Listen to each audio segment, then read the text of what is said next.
Lors de l'anniversaire de ma mère, le fils de mon frère m'a renversé du soda sur les genoux et a crié « Mamie dit que tu ne fais pas partie de cette famille ». La table a ri. J'ai essuyé mes vêtements, j'ai souri et je suis restée silencieuse. Cette nuit-là, j'ai retiré mon nom du prêt de leur entreprise. Au matin, sa voiture avait disparu. Et à 8 heures, on a frappé à ma porte. J'ai ouvert et j'ai vu que les anniversaires de ma mère s'étaient lentement transformés en une sorte de spectacle formel étrange où le petit-fils en or, le fils de mon frère, Tyler, âgé de 14 ans, recevait plus d'attention que le gâteau d'anniversaire. D'habitude, je restais silencieuse, je donnais mon cadeau, j'engageais une conversation agréable et je partais tôt. Mais cette année-là, quelque chose dans l'invitation semblait étrange dès le début. Maman a appelé et a dit « J'aimerais vraiment que tu viennes, Stéphanie. Tyler demande si tu seras là. » Rien que cela aurait dû me dire que quelque chose n'allait pas. Tyler ne demandait jamais après moi, sauf s'il préparait quelque chose. La dernière fois, il voulait une nouvelle chaise de jeu et avait essayé de me charmer avec des compliments sur ma cuisine. 2 semaines plus tard, il a dit à l'un de ses petits amis que j'avais été mère mais que j'avais échoué. Ce sont ses propres mots. Je l'ai entendu par l'intermédiaire de l'enfant de ma cousine. Et quand j'en ai parlé à mon frère, il a simplement dit, il est à cet âge où il teste les limites. Alors oui, je ne m'attendais pas à de la gentillesse, mais j'y suis allée quand même parce que, malgré tout, j'étais là. La maison de mon frère était plus bruyante que d'habitude. Il y avait des ballons et 2 gâteaux achetés en magasin.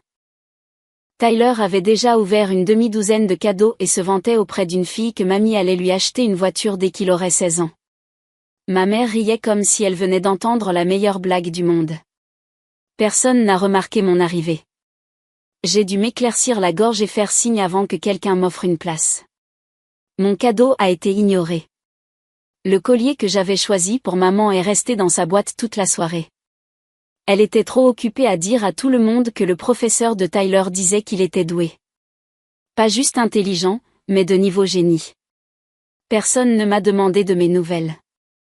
Personne n'a mentionné la collecte de fonds que j'avais organisée 2 semaines plus tôt. J'étais juste une présence, quelque chose qu'ils pouvaient montrer du doigt pour se rappeler qu'ils étaient meilleurs. Je me suis assise entre 2 personnes que je ne connaissais pas. L'une d'elles avait une bière dans chaque main. L'autre a pris ma fourchette quand la sienne est tombée. Je n'ai rien dit. Je l'ai laissé passer. Je l'avais laissé passer pendant des années. Puis est arrivé le moment qui a tout changé. Tyler s'est levé. Il tenait une tasse de soda pleine. Il s'est approché de moi comme si de rien n'était. Il m'a regardé droit dans les yeux et a dit « Mamie dit que tu ne fais pas partie de cette famille. » Et puis il a versé le soda sur mes genoux. C'était froid, trop sucré. Je suis restée là, trempée, le sucre commençant déjà à me rendre les cuisses collantes. Et ils ont ri. Toute la table. Ma mère s'est tournée vers son ami et a dit quelque chose à propos de Tyler qui dit ce qu'il pense. Mon frère a même applaudi. J'ai essuyé mes genoux avec une serviette en papier qui les a fait rire encore plus fort. J'ai souri doucement. Aucune réaction, aucun conflit. Je suis juste restée assise là, comme si je ne me sentais pas humiliée, mais à l'intérieur, quelque chose commençait à changer. Ce n'était pas de la tristesse. Ce n'était même pas de la colère. C'était de la clarté. Il ne voulait pas de moi là-bas. Il ne m'avait jamais voulu. Et maintenant, il l'avait rendu assez clair pour que même moi, j'arrête de faire semblant. J'ai attendu encore 5 minutes, je me suis excusée comme si de rien n'était, je suis montée dans ma voiture, je suis rentrée chez moi, j'ai ouvert mon ordinateur portable. Mon frère comptait sur un prêt d'entreprise familiale depuis plus d'1 an. Il m'avait supplié de me porter garante parce que maman l'avait culpabilisé, et j'étais encore dans le brouillard du chagrin à l'époque. Mon nom était sur tout. J'avais un pouvoir que je n'avais jamais utilisé jusqu'à cette nuit. J'ai retiré mon nom, j'ai gelé le compte. Ils ne le découvriraient pas avant que la banque n'appelle le matin. Et quand ce fut le cas, la voiture garée devant leur maison, celle qu'ils avaient achetée il y a à peine 3 mois, a été remorquée à 7h45. À 8h, on a frappé à ma porte. J'ai ouvert et j'ai vu mon frère Mike se tenir là avec ce même mélange de fausse inquiétude et de panique réelle que j'avais vu chez lui lors de chaque fiasco de sa vie d'adulte. Sauf que cette fois, il n'y avait pas maman pour le couvrir, pas de papa pour écrire le chèque, et pas moi pour faire semblant que tout irait bien. Il avait l'air détruit. Il n'a pas attendu qu'on l'invite à entrer. Il faut que tu règles ça. Pas de bonjour.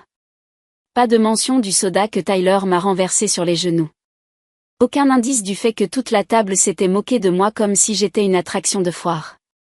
Il m'a tendu une pile de papier. Les prêts sont gelés. Ils ont dit que la co-signataire s'était retirée.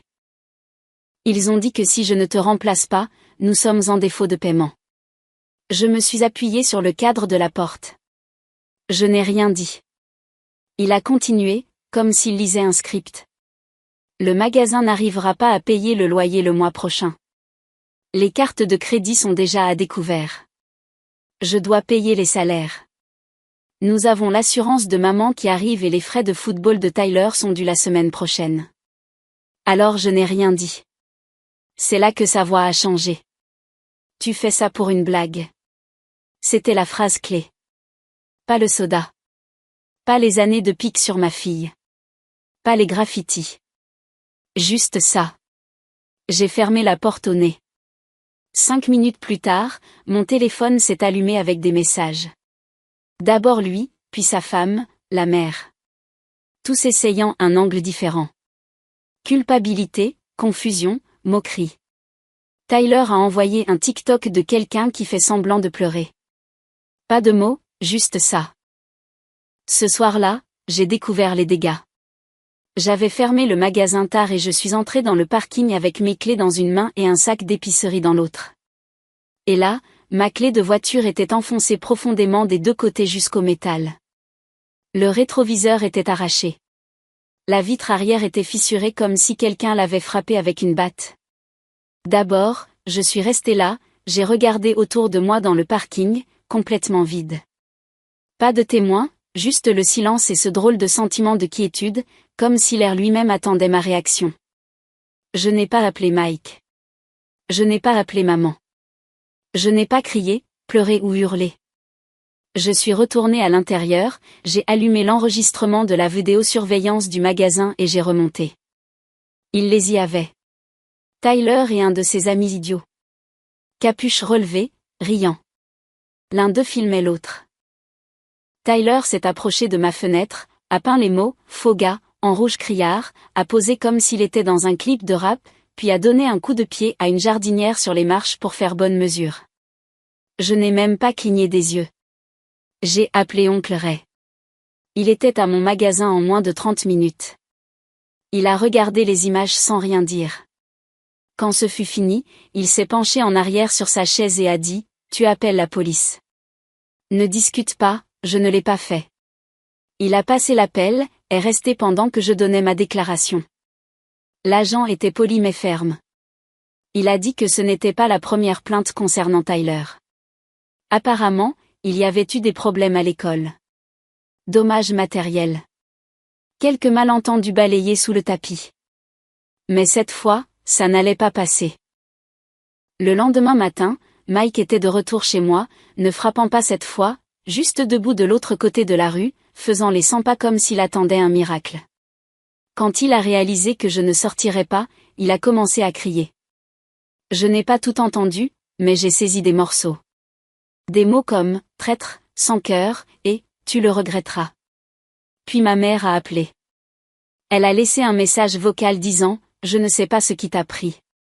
Tu laisses l'argent s'interposer entre la famille, pourquoi ? Une blague d'enfant ? » Elle ne comprenait toujours pas. Aucun d'eux ne comprenait. Il ne s'agissait pas du soda. Il ne s'agissait pas de la vitre. Il ne s'agissait même pas du prêt. C'était les années où j'ai été traitée comme une invitée dans ma propre lignée. D'être tolérée, pas aimée. Elle n'était pas appréciée. C'était une lente montée, une érosion silencieuse. Il pensait que parce que je n'explodais pas, je ne faisais pas attention. Il pensait que j'allais craquer.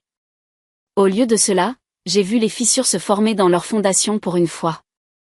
Et je n'avais pas encore fini. Les accusations officielles sont arrivées quelques jours plus tard. Vandalisme, intrusion et dommages matériels. Comme Tyler était mineur, la police a dû impliquer mon frère et sa femme. Les images ont rendu les choses faciles. Trop faciles. Honnêtement, il n'y avait pas de place pour le déni. Non, peut-être que ce n'était pas lui. Je n'ai pas célébré. Je ne me suis pas sentie triomphante. J'ai juste ouvert le magasin comme d'habitude, j'ai balayé quelques feuilles dehors, et je me suis remise au travail. Mais le téléphone a commencé à sonner davantage. Des clients m'ont dit que mon frère avait colporté, que j'avais tout inventé, que j'avais modifié les images.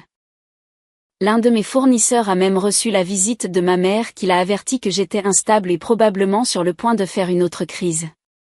Je n'ai pas répondu. Au lieu de cela, je me suis assise et j'ai fait une liste de tout ce à quoi ils étaient liés. Tout ce que j'avais une fois cédé avec confiance. Le premier était le prêt commercial déjà gelé.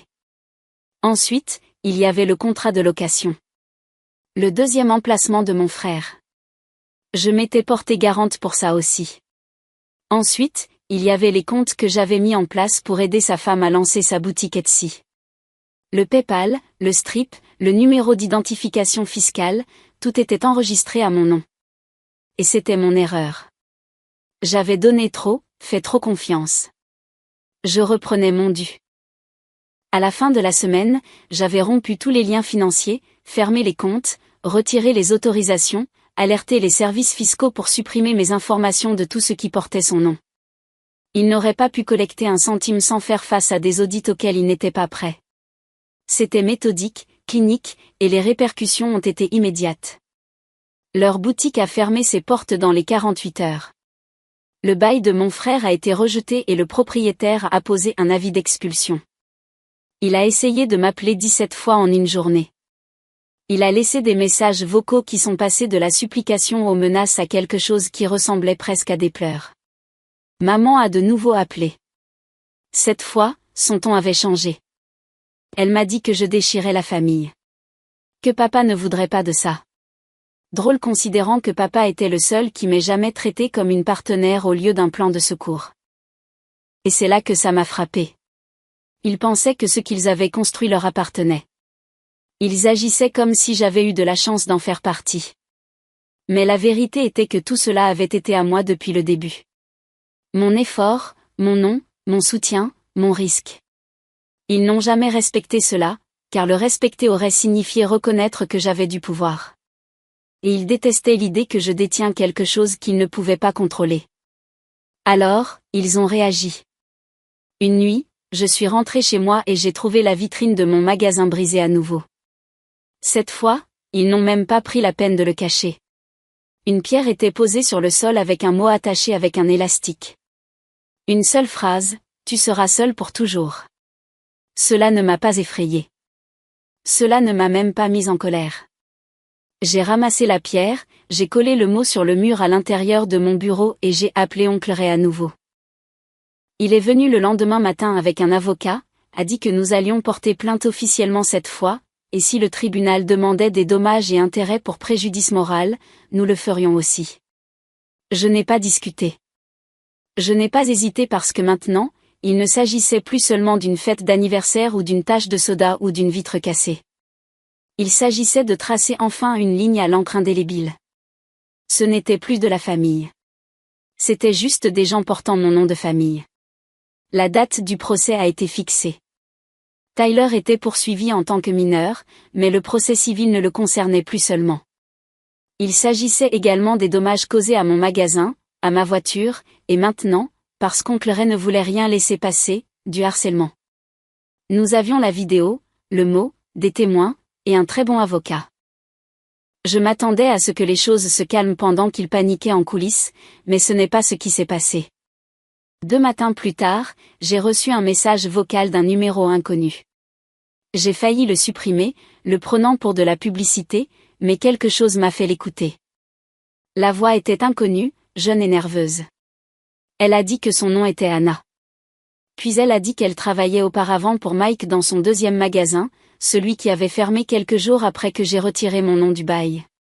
Elle a dit qu'elle ne savait pas ce qui se passait au début, mais quand elle a entendu parler du procès, quelque chose a commencé à la déranger. Elle avait surpris une conversation des semaines auparavant. Mike parlait à sa femme de la rendre instable. Elle ne savait pas de qui il parlait à l'époque. Maintenant, elle le savait, et puis elle l'a dit. Il a lui-même brisé la deuxième vitre. Je l'ai rappelé immédiatement. Elle a décroché après quelques sonneries, la voix tremblante. Elle a dit qu'elle en avait fini de rester silencieuse. Elle a dit qu'elle avait des messages textes, des reçus. Elle ne voulait pas faire partie de leur désordre, mais elle ne pouvait plus le supporter non plus. Je lui ai donné les coordonnées de l'avocat. Elle a envoyé tout ce qu'elle avait. Ce soir-là, une autre femme m'a contactée. Elle a dit qu'elle aidait auparavant la femme de Mike avec sa boutique en ligne. Elle avait vu de fausses factures à mon nom envoyées à des fournisseurs, présentées comme si j'étais une copartenaire. Elle a dit qu'ils avaient utilisé mon nom pour obtenir des accords avec des fournisseurs, des expéditions anticipées, et même pour une escroquerie de remboursement une fois. Puis une troisième femme a envoyé un message sur le compte Instagram de mon magasin. La même histoire, plus de détails. J'ai tout envoyé à Oncle Ray. Le lendemain matin, l'affaire était passée d'un différend trivial de vandalisme à quelque chose de beaucoup plus grave. Fraude, fausse déclaration, utilisation d'identité. Notre avocat a déposé des amendements à la plainte initiale en quelques heures. Il n'était pas prêt pour ça. Et j'ai pensé un instant qu'ils allaient reculer, peut-être s'excuser, peut-être se taire, mais ils ne l'ont pas fait. Ils ont redoublé d'efforts. Tard ce soir-là, j'ai entendu un bruit dehors. J'ai vérifié le flux de la caméra depuis mon téléphone. Ils étaient là, Mike, sa femme et ma mère, debout devant mon magasin, immobile, regardant à travers la vitre comme s'ils attendaient quelque chose. Puis Mike a sorti son téléphone et a commencé un live streaming. Je l'ai regardé en temps réel. Il m'a traité de parasite. Il a dit que j'exploite la mort de ma fille pour attirer l'attention. Il a dit que j'essayais de détruire l'héritage familial. Il a dit que j'étais instable et que j'avais besoin d'aide. Tout cela pendant que ma mère se tenait silencieusement derrière lui, les bras croisés, ne disant rien, ne l'arrêtant pas. Il ne réalisait pas que je regardais depuis l'appartement au-dessus. Je ne suis pas descendue. Je n'ai pas crié ou confronté. J'ai juste appelé la police et j'ai envoyé le live stream à notre avocat. Il a été supprimé en 1 heure, mais pas avant que quelqu'un ne l'enregistre et ne l'envoie à un blog d'actualité locale qui aimait le drama familial. Ils ont publié le titre « La dispute familiale tourne au juridique ». Le meltdown en live streaming ajoute de l'huile sur le feu.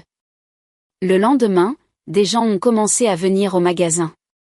Des inconnus, certains habitués, quelques-uns m'ont demandé si j'allais bien. Quelques-uns sont juste venus acheter des choses et ont dit « bien joué ».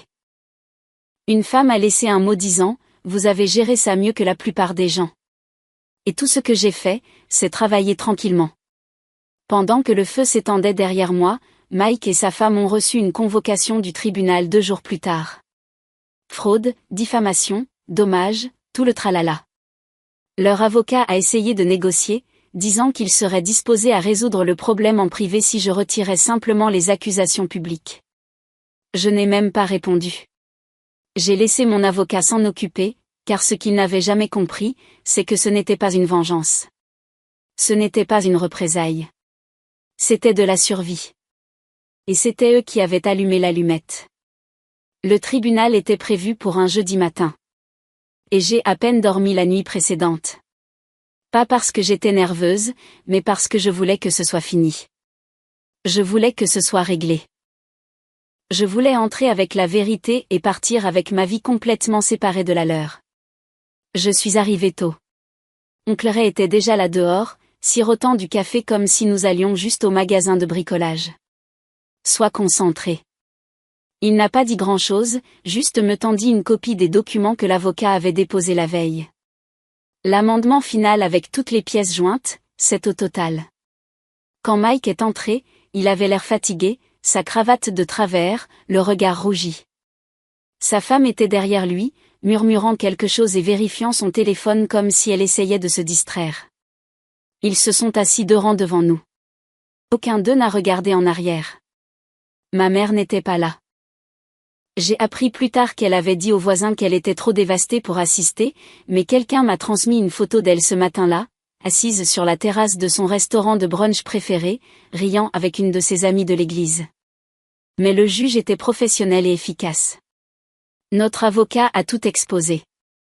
Les enregistrements vidéo de Tyler, le live stream de Mike, les factures signées que sa femme avait créées à mon nom. Et puis sont venus les témoignages. 3 anciens employés, 2 fournisseurs, et Anna, la jeune fille qui avait les preuves que Mike avait lui-même planifié le 2e acte de vandalisme. J'ai vu Mike se recroqueviller davantage dans son siège à chaque pièce jointe. Et puis notre avocat a demandé une restitution, pas seulement les frais de réparation, mais les dommages moraux, l'interférence commerciale, les frais juridiques, toute la liste. Leur avocat a essayé de soutenir que c'était excessif, que c'était un différend familial privé qui avait dégénéré. Mais le juge n'a pas cédé. Elle a regardé la transcription du live stream, a parcouru les captures d'écran et a dit quelque chose que je n'oublierai jamais: si c'est ainsi que votre famille gère les choses en privé, alors je suis reconnaissante que cela soit devenu public. Nous avons gagné toutes les revendications. Mike et sa femme ont été condamnés à payer plus de 28 000 $ de dommages et intérêts.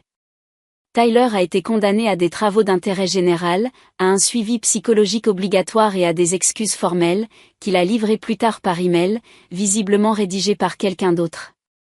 Je n'ai pas répondu, mais ce qui s'est passé après le tribunal était presque pire. Une semaine plus tard, je suis rentrée tard et j'ai trouvé le parterre de fleurs devant mon appartement détruit. Ma boîte aux lettres était pliée en 2, et quelqu'un avait jeté de la vieille nourriture sur la porte d'entrée. Pas de mots, pas de signature, juste du désordre. Je n'ai même pas cligné des yeux. J'ai nettoyé, j'ai installé une autre caméra, j'ai déposé un autre rapport. La police a pris cela au sérieux cette fois car il y avait maintenant un dossier. Quelques jours plus tard, le même cousin qui était resté en contact discret m'a envoyé un message. Il a dit qu'il avait été à une réunion de famille, une petite, surtout des parents plus âgés, et que mon nom avait été mentionné. Ma mère a dit que j'étais devenue une femme froide et amère, que j'utilisais mon deuil pour avancer. Mike, il a dit qu'il n'avait pas fini de se battre. Je n'ai pas répondu au message. Je l'ai juste sauvegardé en capture d'écran, je l'ai classé, mais c'est à ce moment-là que j'ai réalisé quelque chose qui m'a fait me sentir calme d'une manière que je n'avais pas ressentie depuis des années. Ils étaient en train de se désintégrer. Plus je construisais, plus ils s'effondraient. Le magasin allait mieux que jamais. J'avais lancé une nouvelle gamme de produits locaux. Je m'étais associée à un fournisseur régional. Les ventes avaient doublé en un mois. Nous nous agrandissions. Mon personnel avait augmenté. J'étais plus occupée que jamais. Mais cela ne donnait pas l'impression d'être lourd. Cela donnait l'impression d'être mérité. Et je me suis assurée que les bonnes personnes soient au courant. Pas tout le monde, juste les cousins qui étaient encore décents. Ceux qui appelaient encore pour les anniversaires, ceux qui se sont présentés aux funérailles sans avoir besoin d'être suppliés. Je leur ai parlé de l'expansion, de la couverture médiatique, du prix d'entreprise pour lequel j'étais nominée. De manière décontractée, presque comme une réflexion après coup, et ils l'ont dit aux autres. Je n'ai jamais rien dit de cruel, jamais me suis vantée, juste des faits, du progrès, du bonheur. Et je savais que cela les rongeait parce que pendant des années, ils m'avaient dit que j'avais besoin d'eux, que sans leur approbation, leur attention, leur nom de famille, je serais seule. Mais maintenant, c'était eux qui étaient exclus. Et le pire pour eux, c'est que je me débrouillais très bien. Quelques mois ont passé. Le magasin prospérait et je ne me retournais plus. Les caméras étaient toujours là. Les serrures toujours renforcées. Mais ce sentiment de nervosité, la tension constante s'était dissoute. La paix n'était pas bruyante. C'était calme, comme se réveiller et réaliser que le bourdonnement dans votre tête s'était enfin arrêté. Je n'avais pas eu de nouvelles de mon frère depuis le tribunal. Sa femme m'avait défollow sur toutes les plateformes. Tyler avait disparu d'Internet. Ou peut-être avait-il simplement rendu ses comptes privés. Quoi qu'il en soit, leur silence semblait plus stratégique que de remords. Ma mère n'a plus jamais appelé. Pas une seule fois. Mais j'entendais toujours des choses, toujours par l'intermédiaire d'autres personnes. Un cousin plus âgé m'a dit que Mike avait essayé de créer une autre entreprise, mais personne ne voulait le soutenir. Le bruit s'était répandu tranquillement, mais suffisamment loin. Les fournisseurs ne lui faisaient pas confiance. Les propriétaires voulaient des garants. Même leur église, autrefois aveuglément loyale, s'était éloignée après le live stream. Ils étaient coincés. Les dégâts qu'ils avaient causés n'étaient plus seulement à moi. C'était sur leur nom, leur réputation, leurs finances. Et le meilleur, c'est que je n'ai jamais eu besoin de me battre salement. Tout ce que j'ai fait était dans les règles. Chaque document, chaque déclaration, chaque retrait du prêt ou du bail, tout était dans mes droits. Ils avaient jeté de la boue.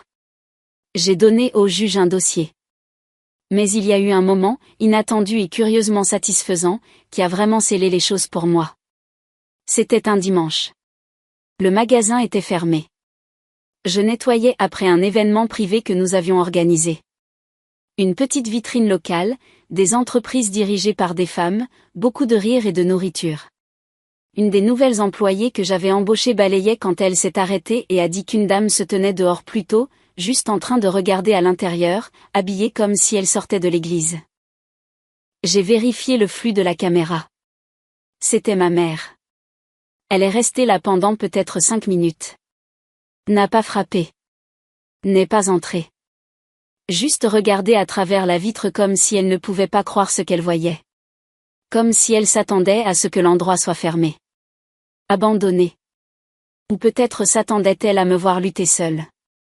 Mais au lieu de cela, elle a vu des gens nettoyer après un événement complet.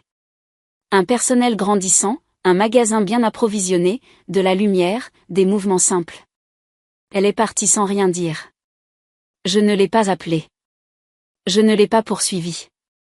Je suis juste retournée à la fermeture et j'ai essuyé les comptoirs comme si de rien n'était, car à ce moment-là, ce n'était vraiment plus rien. Il ne me manque pas. Ni mon frère, ni son petit-fils arrogant, ni la femme qu'il a épousée, ni la mère qui a passé son énergie à protéger tout le monde sauf la fille qui avait besoin d'elle. Leurs sourires forcés ou les conversations banales ou les silences qui semblaient toujours chargés de jugement ne me manquent pas. Les blagues de Tyler ou le fait qu'elle me faisait mal à chaque fois qu'il laissait ma fille hors des photos de famille ne me manquent pas.